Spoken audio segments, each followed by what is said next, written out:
오늘 본문의 30절 말씀은 부활에 대한 믿음이 성도들의 고난과 어떤 관련이 있는지를 설명하고 있는데요. 여기에서 성도들이 위험에 빠지는 이유가 성도들의 잘못이나 실수 때문에 그런 게 아니라 크리스천으로서 당할 수밖에 없는, 말하자면 의로운 고난을 설명하고 있는 것입니다. 사실 성도로서 세상을 살아가다 보면 피할 수 없는 고난이 있습니다. 그래서 사도 바울은 사도행전 14장 22절에서 우리가 하나님 나라에 들어가려면 많은 고난을 받아야 할 것이라고 선포하기도 했죠.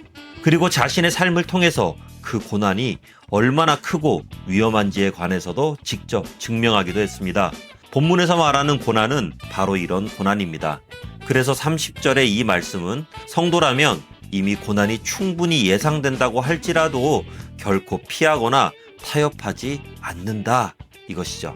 담대하게 맞선다는 것인데요. 그렇다면 과연 무엇이, 어떤 것이 이런 위험과 환난 앞에서 성도를 담대하게 만들어주는 것일까요? 그건 바로 그동안의 삶을 통해 체득된 하나님의 전적인 구원의 섭리가 있기 때문입니다.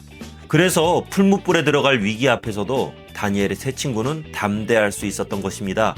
느부갓네살이 야야 서로 우리 윈윈하자 하면서 적당한 타협안을 제시했지만 눈 하나 깜짝하지 않고 하나님이 능히 구원해 주실 것을 믿고 선포하죠. 이 고백이 우리의 고백이 되기를 소망합니다. 이렇게 고백할 수 있어야만 해요. 그리고 이렇게 선포한 사드락과 메삭과 아벳느고는 기적의 역사 가운데 구원을 받았습니다. 그런데 모든 성도가 위험과 환난으로부터 반드시 구원받는 것만은 또 아니죠. 사실 30절은요, 구원을 얻지 못한 상황에서의 믿음, 바로 그것에 관해서 도전하는 건데요. 당장 하나님의 도우심이 전혀 보이지 않더라도 하나님을 믿을 것인가? 아니면 하나님은 없다, 이렇게 결론 내리고 돌아설 것인가를 묻고 있는 것입니다. 그리고 이 상황에서 사도 바울 자신은 그렇게 할지라도 믿음의 길을 걷겠다는 거죠. 그건 바로 부활의 소망이 있기 때문입니다. 환난이나 괴로움, 죽음의 위기 앞에서도 당당하고 담대하며 소망을 잃지 않을 수 있는 이유는 반드시 역사하시고 구원하시는 하나님을 향한 소망도 물론 있지만 그리 아니하실지라도 부활의 소망이 있기에 가능한 것입니다.